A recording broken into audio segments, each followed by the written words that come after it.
someone I've actually known for a while, Dan Lee, Senior Vice President of Boston Hydro Generation of AEP Power, is going to talk about sustaining balance and keeping coal alive. Dan. Thank you, John. So I'd like to thank Shannon for your presentation. I know for any of us that have impoundments, are happy to do it, but it really happens to all of us. I mean, we all have an obligation now to make sure we take what they learn painfully and get on top of it. So thanks for all the sharing from October 9 with AEP. So, John, you piqued my interest when you talked about buzzwords that we're going to hear today. Since I wasn't here yesterday, I got to get caught up. So, was balance one of them? I'll have to look. How about reliability? That had to be one of them, right? There's number two? Right. How about cost to customers? Cost efficient. Cost to customers, number three. All right. So I'm on target because those are things I want to talk about and has tried it. It might seem, I think those are important words. And American Electric Power thinks they're important words. We have to be focused on making sure our product is providing reliability. And John's going to make sure that we do it cost effectively. And those are real important. They've ensured our success, that focus on customers for a long time. And I think a key part of what I want to present today suggests that it needs to stay that way. And so I don't have the mandatory slide that talks about the split of our generation or our service territory. So let me just tell you, American Electric Power serves 11 states. We have over 5 million customers. And we basically have a fossil fleet that's split between an eastern footprint and a western footprint. The western footprint being Oklahoma, Arkansas, Texas, Louisiana. And we are, recent statistics, we're in the 60% coal and lignite, 23% gas. We do have some nuclear in an area you're real familiar with. And we're transitioning the same way everybody else is. We'll be closing 7,000 megawatts worth of plant by the middle of 16.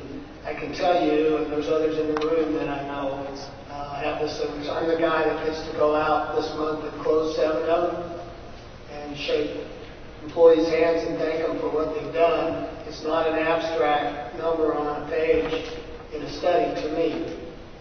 It's the real deal. We'll go be a part of what the future. There's a lot of headwinds that says it shouldn't be or it's not going to be or that's going to make it difficult. And I think we talked about a lot of these yesterday, so I'm not going to run down them one by one. But I will say, and in deference to our presenter from DOE, there is a path to keeping coal a key part of our going forward strategy, but we're not moving fast enough. We're not moving fast enough on the sequestration question. We're not moving fast enough on the other questions. And so, from an AEP perspective, while there's some things going on, by and large, we're just kicking the can down the road. And, the utility business model is a wonderful business model, vertically integrated utility, but one of the things it's not is making utility companies research companies. It's not a fit. So we're really dependent on the DOE and others to make that kind of research happen so that we stay balanced, so that we stay reliable, and that we produce the product for customers at a low cost. So I got some slides that I like, that I'm sharing just because I like. This is one of them. It's taken for granted in our country, but it shouldn't be taken for granted. Societies that have access to reasonable cost electricity live better. This slide came from a gentleman, Frank Clement, that was also talking about sequestration and other things, and there's a real motive for doing the noble work, if you will, for making sure customers get electricity. So I like to have that one in, and that's why I put it in. This is another one that I like, and I think it resonates a lot. Some of you have probably seen this one a lot. This one comes from Edward. But it really talks about why the grid is necessary. So if you like to be separate from the grid because you can put solar panels on your roof, think about what's going to happen on a gray day when your air conditioner still needs to start. Because unless you're plugged into the big battery known as the grid, it's not going to. So the grid is still real important. And, you know, the slide the bottom right-hand slide that talks about, you know, how a bill, a fictitious $110 a month bill for a customer is split, not just from the classic generation and wires kind of charges, but how much of it's energy and how much of it's the big battery capacity base. I think it shows you there's a big importance to both. So you know, this next slide I think got a lot of talk yesterday too. I certainly am not going to stand here and talk as an expert on any one of these regulatory initiatives. I think, you know, if you pay close attention at all, or even some attention to the industry press, you know that AEP has been a pretty strong proponent of saying some strong things about greenhouse gas rules and issues with 2020 targets that aren't achievable and reliability impacts that got to be thought about. Maybe more important to John than others, you know, the disconnect from the state processes that have served us well for a long time. The impact of this slide to me is really the magnitude and the number of things that are putting pressure on air quality and coal. And so what's the industry's response? Well, this is what it's been historically. Many of you have seen this slide before too. This is comes from the folks at the bottom right-hand corner. We have, as an industry, managed to clean up air quality while we increase the amount of coal kilowatt hours we burn for a long time. And there's a couple of hidden things here I think worth noting. You know, and the kind of transparency that we saw from Dick a few minutes ago, I think we as an industry have to have too. One of the guys I shook hands with going out the door to coal plant last week reminded me of a time when the president of our company was complaining about having to spend $35 million to put precipitators on a unit. So sometimes we have been guilty of complaining when we shouldn't. A pretty basic technology that everybody knew would work and was going to do a significant amount of cleanup.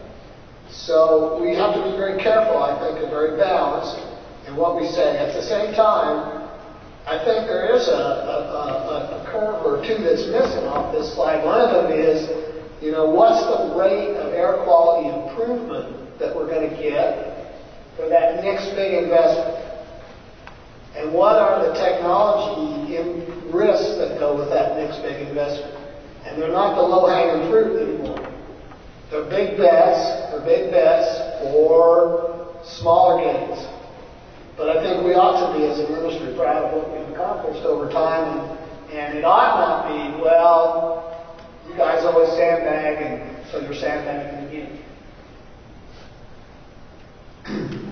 So, maybe get a little more specific about what's going on at AEP. So we have about 17,000 megawatts of coal plant that we have either already prepared for MATS compliance, or we're in some stage of doing an upgrade of some kind that's going to get us there. So we have 7 plants under some kind of a ongoing activity to meet MATS. Those are Conesville plant is in Ohio, the Flint Creek plant in Arkansas.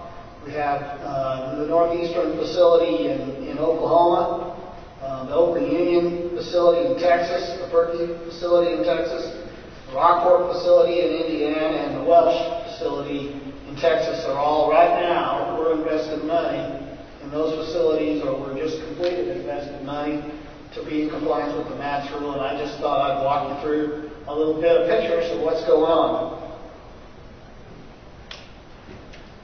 So at Pirkey, which is a mine-mouth lignite plant in northeast Texas, we're putting ACI and calcium bromide on that unit for MATS compliance. It's 630 megawatts, but think about the size of the coal burn because this is 6,500 BTU lignite. So it's a sizable throughput. We're feeling real good about this one. This one's been commissioned. Everything's looking pretty good. At Northeastern, this is in north of Tulsa, Oklahoma. We're also doing this one as part of our regional haze requirement. This is going to be ACI, DSI, and a fabric filter. So some of our facilities have the good fortune to have precipitators that are size big enough that they can manage to comply with particulate as we add a large volume of sorbent. Northeast isn't one of them. Northeast is a Powder River Basin burning unit, so we're having to also put a fabric filter on that one. That one will not commission until sometime next year. This is kind of a favorite for me at this conference because I spoke about this maybe 3 years ago at this very conference and talked about the potential that we might put a DSI system on two 1,300 megawatt units, which seemed, I think some folks in the audience thought that was silly, frankly, at the time. But in fact, that's exactly what we've done. It's been a very cost-effective, from a capital perspective, investment on those units. That system is being commissioned as we speak. And every indication is that we're going to do well on compliance. But when you're managing hundreds of tons every day of baking soda, there's all kinds of material handling challenges. So, but Rockport's doing well. This is the Welsh facility in northeast Texas, and similar to Northeastern, we're doing a fabric filter or a fabric filter installation here. This one won't commission until next year as well. This is a facility in northwest Arkansas that's going to be near and dear to me. I was the plant manager there for 9 years. And the Flint Creek facility is kind of in a unique place from a grid stability perspective. There's not a lot of transmission up in that area of Arkansas. Flint Creek, we're going with a different technology. We're going to use the Alstom mid technology. That project is underway. Here's a little bit of a quick look. I don't know whether there was a presentation earlier or not on the mid, so I'm not going to make Alstom's presentation for them. It has some real advantages. It's dry scrubbing, and it has a modular kind of design. This will be the first one of these that AEP has built, so it'll be a one-off. We also have a regional haze requirement at Flint Creek that we're trying to meet. And so just one quick look at the construction going on now. So that wasn't enough. We've got some challenges too in our fleet around going to dry bottom ash systems, dry fly ash systems. We've got a couple of those that are not in construction at the moment that are on the planning board. A couple in our western fleet, one in our east. And we are also looking at bottom ash lining in a number of locations across the fleet. Those projects we don't anticipate kicking off for a couple of years.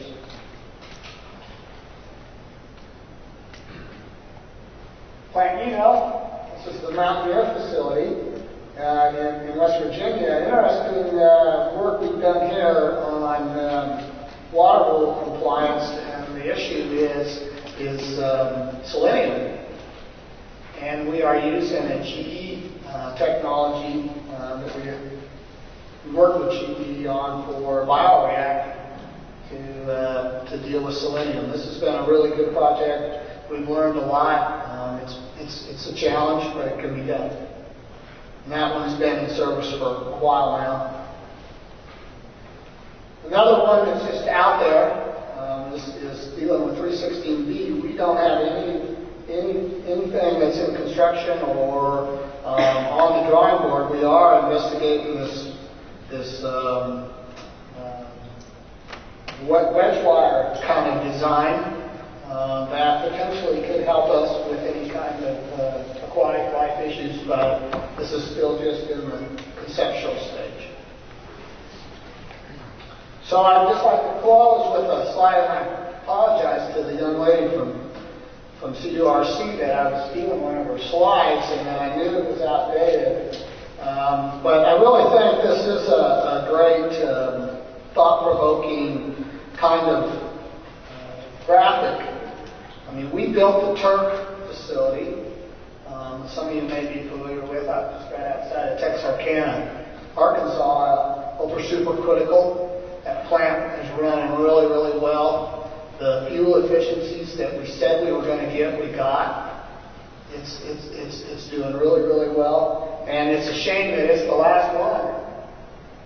And I question whether it really ought to be the last one. There's some neat things to think about here. These advanced mercury sorbents. And we're still trying to figure out, how's that going to work and will it work?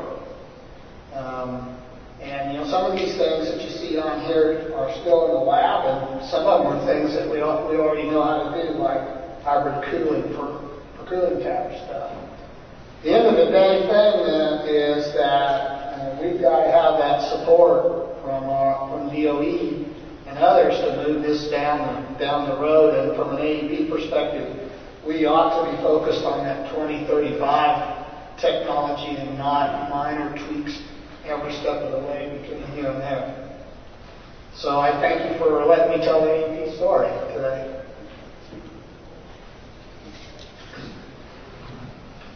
Bottom line, I know AEP doesn't have projections for any new coal. What is it going to take for new coal to be built? Well, I suspect that question implies a very short answer, but I'll give you one from my opinion. There's got to be a way to securitize, if you will, that size of investment. Protect customers for what they're going to have to pay, and for the company that's building it to be able to realize revenues over a long period of time that it's going to take to recover that big investment. And it's just too big of a gamble today. Too many things are changing at once. So I think it's going to take an energy policy and some regulatory certainty around the investment. Any other questions? You're getting off easy. Oh man! I've got You got me. Yeah, I got another, and I talked about uncertainty was one of the things that I talked about. So what you're saying almost is uncertainty is almost one of the biggest issues you have. I think that's right. I mean, even the investments that many of us in the audience are making, and I've shown some pictures of. It's a gamble that technology is going to get you to a certain distance down the road before some other rule is going to come. And John knows, and we're not a gambling industry. We're an industry that likes to serve customers and do it well over a long period of time. So all that uncertainty is a very challenging thing for utility companies, particularly integrated utility companies at least. No more questions. Thank you so much. Yeah, you're welcome.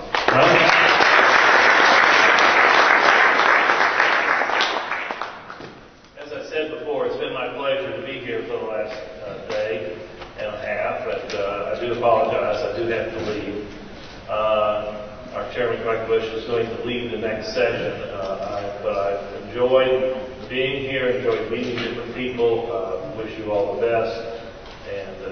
look forward to seeing you sometime in the future. Thank you all so much.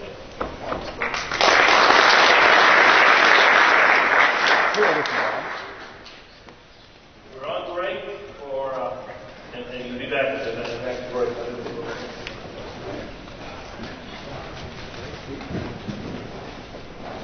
Back at 12.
Trying to be very careful.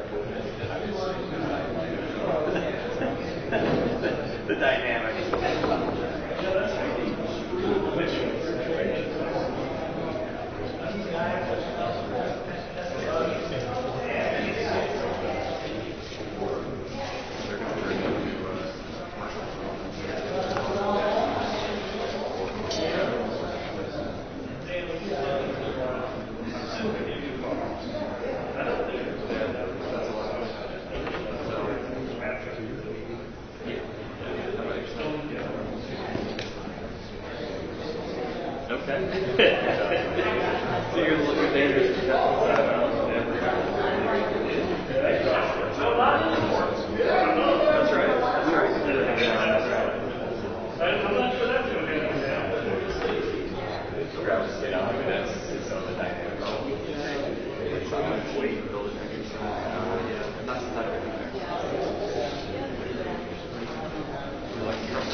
Yeah, that's fine. That's yeah. That's right. Again, this is just basically. You got it, John. Thank you. Thank you. Appreciate it. He'll do a good job. Goes crazy. Oh, you call me. You call me if he goes crazy. That's gotta be the way. That's example. So.